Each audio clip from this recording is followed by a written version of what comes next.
बकरियों के बदनों में जिस कदर बाल है, उनकी गिनती के बराबर गुनाहगारों की बख्शिश होती है आज की रात में।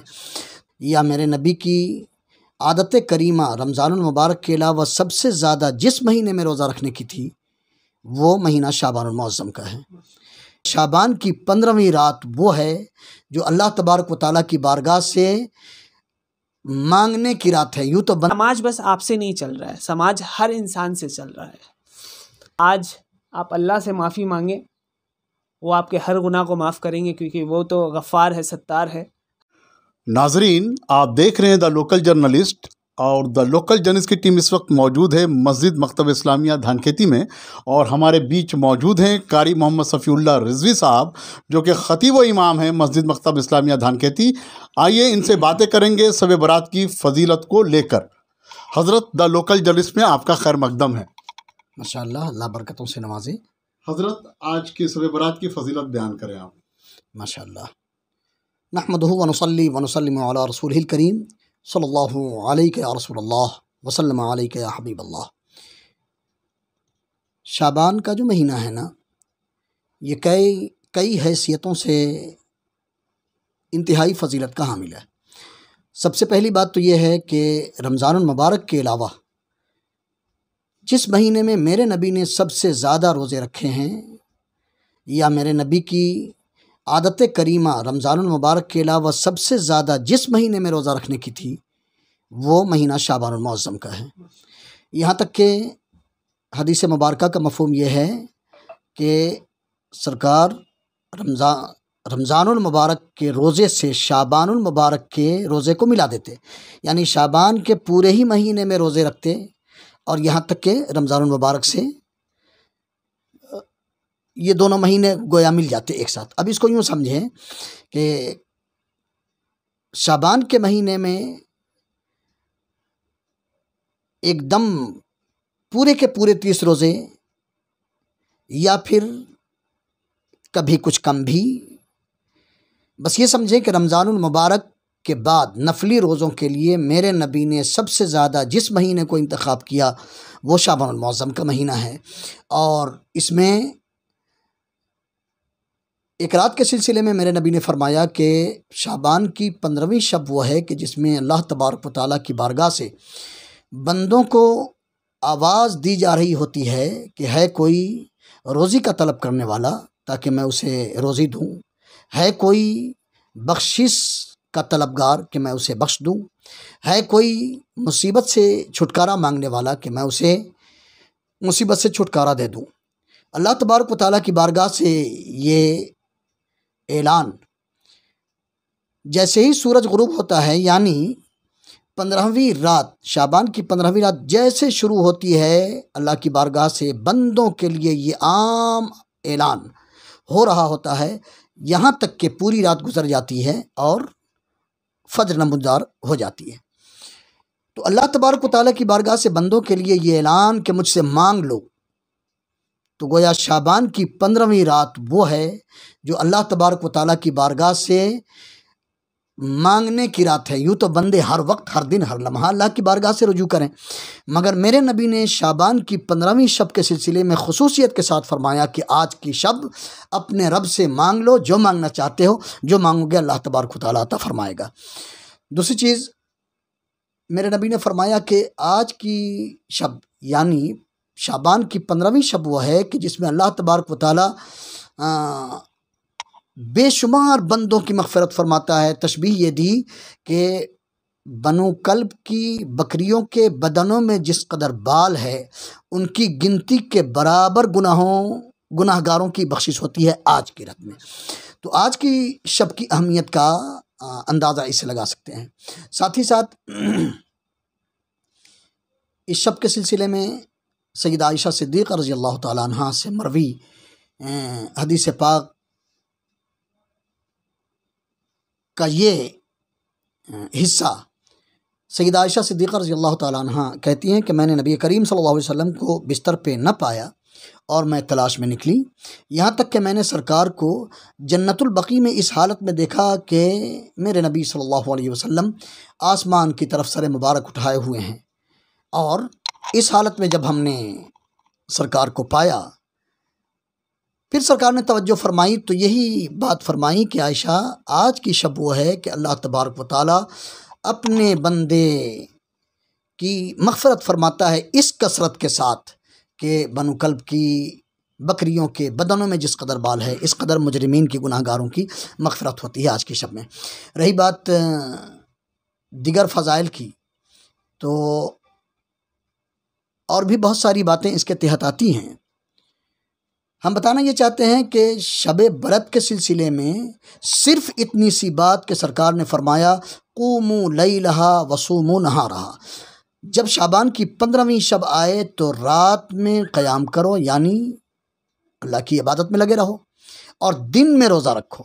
अल्हम्दुलिल्लाह हमारे समाज में, हमारे माहौल में इस पर अमल है, और लोग शाबान की 15वीं शब, जिसे शब बरत कहते हैं, कसरत के साथ इंतहाई साफ़ सुथरे अंदाज पर खैरात का भी जज्बा होता है और ग़ुरबा की मदद भी होती है, साथ ही साथ शब-बेदारी भी होती है। और ऐसा नहीं कि फ़जूलियात में माशाअल्लाह मस्जिदें भरी रहती हैं। फ़जर के वक्त में हाल ये है कि बकिया दिनों में जब आप देखेंगे तो अफ़सोस होगा कि हमारे लोग कहाँ हैं।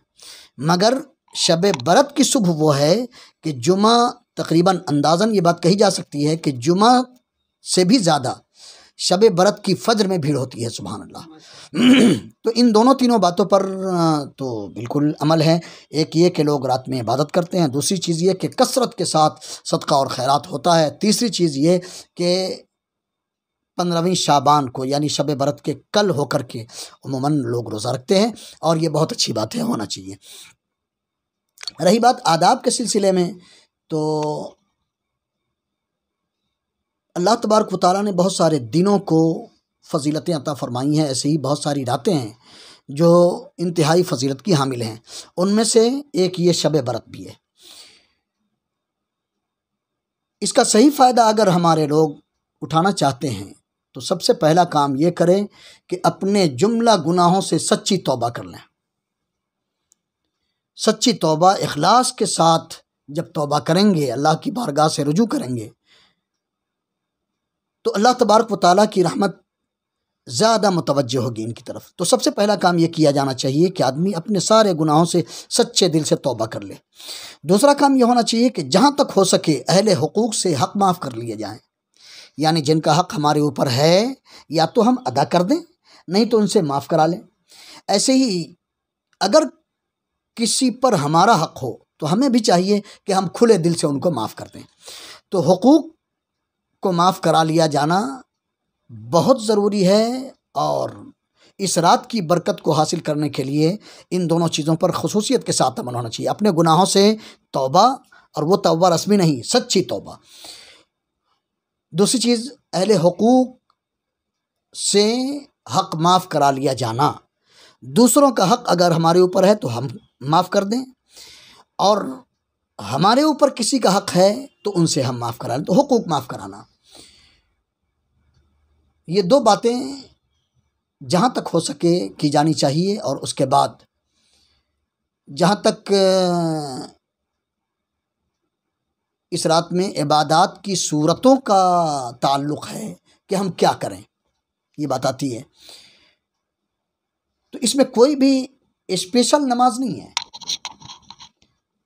हाँ, मशाइख़ कराम से, बुज़ुर्गों से कुछ तरीक़े इबादत के साबित हैं, मगर मेरा मशवरा ये होगा कि जो भी अल्लाह तबारक व तआला तौफ़ीक़ देता है हमारे भाइयों को, वो अगर 20 रकत पढ़ना चाहते हैं, 50 रकत पढ़ना चाहते हैं, 100 रकत पढ़ना चाहते हैं, जिस कदर भी उनको तौफ़ीक़ मिलती है,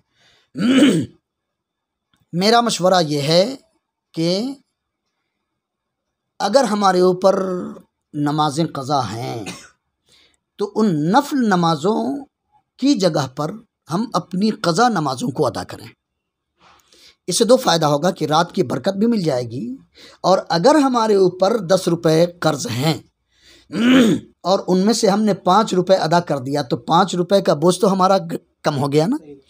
ऐसे ही अगर हमारे ऊपर 100 दिन की नमाज क़ज़ा है, और अगर आज की रात में हमने 50 दिन की नमाज अदा कर ली, तो 50 दिन के क़ज़ा नमाज को हमने अपने ऊपर से अदायगी के एतबार से हल्का कर लिया, अब हमारे ऊपर 85 दिन की नमाज बाकी रही।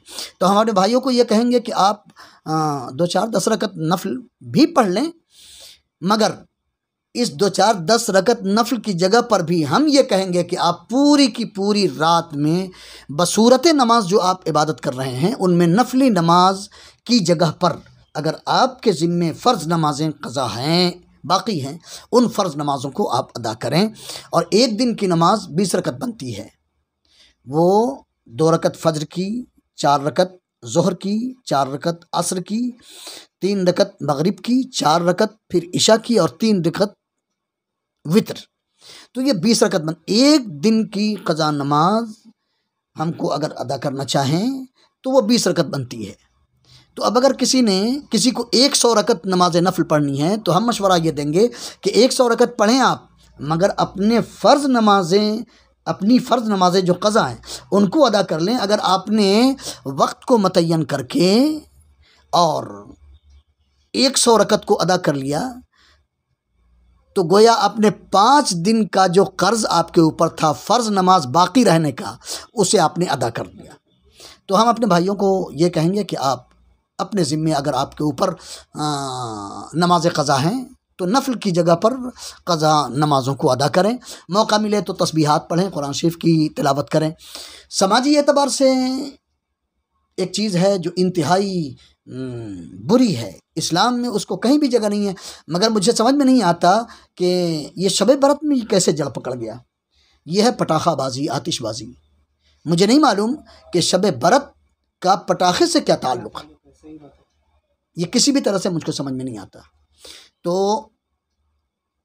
हम इतनी बात ज़रूर कहेंगे अपने सारे भाइयों से कि आप ख़ुद भी कंट्रोल करें। अगर आप अब तक इसमें मुलव्विस रहे हैं कि पटाखाबाजी, आतिशबाजी आप करते रहे हैं, तो खुदारा इस मुक़द्दस रात में आप तहैया कर लें कि हम आतिशबाजी, पटाखाबाजी नहीं करेंगे। ऐसे ही अपने नस्लों को भी इससे बचाएंगे, समाज पर निगाह रखेंगे। जहाँ जहाँ ये काम होता है हम अपनी ताकत भर कोशिश करें कि लोग शब बरत के मौके से या दीगर किसी भी मौके से पटाखाबाजी और आतिशबाजी से बचे रहें। बहुत बहुत शुक्रिया इमाम साहब। तो नाज़रीन, आप देख रहे हैं द लोकल जर्नलिस्ट की ग्राउंड जीरो रिपोर्ट और शब बरात सेगमेंट। वाकई शब बरात की रात बहुत फजीलत वाली रात है और हमारे बीच अभी बयान आप सुन रहे हैं जनाब कारी मोहम्मद सफ़ीउल्लाह रिज़वी साहब, जो कि ख़तीब व इमाम मस्जिद मकतब इस्लामिया धानखेती हैं, और इन्होंने बहुत ही अच्छी बातें कहीं शब बरात की फजीलत को सिलसिले से। आइए, हमारे बीच एक और मेहमान हैं जनाब लारे मोमिन साहब, जो हमारे बीच मौजूद हैं, और इनसे भी बातें करेंगे कि हज़रत शब बरात की फजीलत को लेकर आप अपनी जानिब से क्या पैगाम देना चाहेंगे कौम मिल्लत के नौजवानों को। अस्सलाम वालेकुम, जय हिंद, एन्जॉय बांग्ला। शब बारात नहीं, शब बरत, ये चीज़ कारी साहब ने अभी कुछ देर पहले मुझे इल्म दिया। हमसे बहुत गलतियां होते हैं बोलने में कि शब बारात होता है, नहीं, वो शब बरत होता है। पहली बात, यूथ से यही कहना है कि शब बरत की जो रात है, 15 शबान की जो रात है, वो माशाअल्लाह फ़जीलत की रात है। गुनाह अपना जितना हो सके उसमें आप माफ़ करवा लें। दूसरी चीज़ ये है कि बाइक लेके जो आप निकल जाते हैं वो मत करें। जो इधर उधर घूमते हैं, डेरा डाल के बैठ जाते हैं, एक मोड़ पे बैठ जाते हैं, वो ना करें। और जो लोग इबादत करते हैं, इबादत करने के जैसे फ़जर हुआ, फ़जर की नमाज़ पढ़ के वो बम पटाखे छोड़ रहे हैं, तो ये तो गलत है। आप एक तरफ इबादत कर रहे हैं और एक तरफ पटाखे जला रहे हैं, ये तो बहुत ही गलत है। वो भी छोड़िए, कल मगरिब के बाद बहुत जगह ऐसा भी होता है कि एक दूसरे पे पटाखा फेंका जाता है और वो खेल खेलते हैं। ये मत करिए, इससे आपका नाम ख़राब नहीं हो रहा है, इससे हम सब का नाम ख़राब हो रहा है। ये आप बहुत परेशानी में हम पूरे सोसाइटी और हमारे समाज को डाल दे रहे हैं। तो ये चीज़ आप ना करें। आप जो पटाखे छोड़ रहे हैं, बहुत हार्ट पेशेंट होते हैं, बहुत बच्चों का एग्ज़ाम चल रहा है, आपको उन चीज़ों के मुतालिक भी सोचना पड़ेगा, क्योंकि समाज बस आपसे नहीं चल रहा है, समाज हर इंसान से चल रहा है। यूथ से मैं यही दरख्वास्त करूँगा कि जितना हो सके आप इबादत में वक्त दें। मगरिब के बाद इबादत में आप लग जाएं फजर तक। ये 15 शबान जो है आपका एकदम आपको ये करना पड़ेगा। अब आप सोचिएगा हम 12 बजे रात से बैठेंगे और 3 बजे भोर में निकलेंगे मस्जिद से, नहीं। मगरिब के बाद आपका वक्त चालू हो गया है और आपका फजर तक की वक्त है, आप उसको पूरा इस्तेमाल करें और यूटिलाइज़ करें। और बाकी एक लास्ट चीज़ मैं बोलना चाहूँगा, जो थैंक यू कारी साहब, इमाम साहब, आप आए, आपने हर एक फ़जीलत बताई, आपने तरीक़ा बताया माशाल्लाह। और मैं दरख्वास्त करता हूँ अपने भाइयों से, अपने बहनों से कि जो कारी साहब ने बोला है आप उसे सुने। अगर आप जैसे कारी साहब ने बोला कि आपको क़ज़ाए उम्री पे क़ज़ा नमाज, जो आपके क़ज़ा नमाज है उस पे आप ज़्यादा तवज्जो दें। नफिल नमाज जितना मन हो उतना पढ़े, लेकिन ज़्यादातर क़ज़ा नमाज पे जाएं। आज नाइट ऑफ फॉरगिवनेस है, इट इज़ शब बरत, एंड माशाल्लाह आज आप अल्लाह से माफ़ी मांगें, वो आपके हर गुनाह को माफ़ करेंगे, क्योंकि वो तो गफ़ार है, सत्तार है, हर इंसान को माफ़ करने वाला है, वो माफ़ करेंगे। उनका दामन तो बहुत बड़ा है। हम गलतियाँ करते रहते हैं और हमारा खुदा हमें माफ़ करता रहता है। तो आप गलतियाँ ना करें, आज तौबा करें, और तौबा करने के बाद वो गलती कोशिश करें कि आप ना दोहराएं। और हर इंसान को आज ये समझ आना चाहिए कि नाइट ऑफ फॉरगिवनेस मतलब दिल में किसी के लिए भी मलाल नहीं रखना है। तो आप आज किसी के लिए भी मलाल है तो उसे माफ़ कर दें, नियत कर ले कि मैंने उसे माफ़ किया, वो माफ़ी दे दें उसे। और अगर किसी के साथ आपने कभी अनजाने में गलती किया तो उससे भी माफ़ी मांग ले, क्योंकि माफ़ करने वाला सबसे बड़ा होता है। इसी के साथ मैं अपना ये ख़त्म करूँगा। शुक्रिया, अल्लाह हाफिज़, जय हिंद, जय बांग्ला, एंड अस्सलाम वालेकुम, एंड 15 शबान आप सभी को मुबारक। अल्लाह आप हर इंसान को हर एक अच्छी चीज़ से नवाजे। बहुत बहुत शुक्रिया लारिब मोमिन साहब। तो नाजरीन, अभी आपने देखा कि लारिब मोमिन जो कि मशहूर समाजी खिदमतगार डॉक्टर हाजी नौशाद आलम साहब के साहबजादे हैं, और समाज में हमेशा लोगों के बीच रहकर समाज की फलाही व बहबूदगी के लिए काम करते रहते हैं। तालीमी मामला हो, ज़रूरतमंदों की किसी भी मामले में ये आगे बढ़कर काम करते हैं। नाजरीन, मैं बताना चाहता हूँ द लोकल जर्नलिस्ट की हर मुमकिन कोशिश अवेयरनेस प्रोग्राम को लेकर, वाकई आज शब बरत की रात जो है बहुत फजीलत वाली रात है, और हमारे बीच अल्लाह का करम है कि द लोकल जर्नलिस्ट से ख़ास मुलाकात में हमारे बीच मौजूद हैं कारी मोहम्मद सफ़ीउल्लाह रिजवी साहब, जो कि ख़तीब व इमाम मस्जिद मकतब इस्लामिया धानखेती हैं। इन्होंने बहुत ही नूरानी बातें कही हैं शब बरात की फजीलत को लेकर। और साथ ही हमारे बीच लारिब मोमिन जो कि मशहूर समाजी खिदमतगार हैं। द लोकल जर्नलिस्ट की टीम शब बरात के इस मौके पर दिल की गहराइयों से आलम इस्लाम को मुबारकबाद पेश करती है, और अपने कौम व मिल्लत के नौजवानों से ये गुजारिश करती है कि वो फजूल वक्त में अपना वक्त बर्बाद ना करें। रात इबादत की रात है, शब बरात की रात, और अल्लाह हम तमाम लोगों को तौफीक रफ़ीक अता करे आज की रात इबादत करने की। आप हमारे चैनल पर 4 न्यूज़ देख सकते हैं द लोकल जर्नलिस्ट पर, बांग्ला, इंग्लिश, हिंदी, उर्दू में। फेसबुक पर अवेलेबल है। आप हमारे चैनल से जुड़े रहें, लाइक करें, सब्सक्राइब करें, शेयर करें। मैं शमशुद्दीन, बहुत बहुत शुक्रिया।